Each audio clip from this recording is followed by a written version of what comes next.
কি করবো? আমি এক ট্রাক খাওয়া আনছি, ওটা খেতে যাচ্ছি, তার আগে আমি এটা দিয়ে যাচ্ছি। এটা কিসের?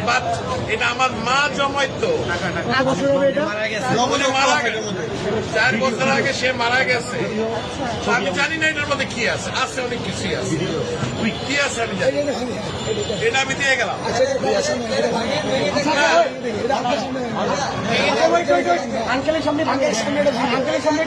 যা আছে আমি এক ট্রাক খাওয়া আনছি, এটা নিয়ে আমি এখন ওইখানে যাচ্ছি। আন্টি মারা গেছে, আজকে না, আমার মা মারা গেছে। এটা তো বহু মূল্যবান, মানে আমার কাছে এটা অনেক মূল্যবান, 2 টাকাও থাকে, অনেক মূল্যবান। আপনি কি চান আপনার সামনে আমরা এটা ধারণ করি? আপনি দেখতে চান? যদি চান, আচ্ছা আপনি চান, আপনি যদি চান, আপনি চান, আচ্ছা আচ্ছা ইয়ে আছে আপনি শুধু মাথা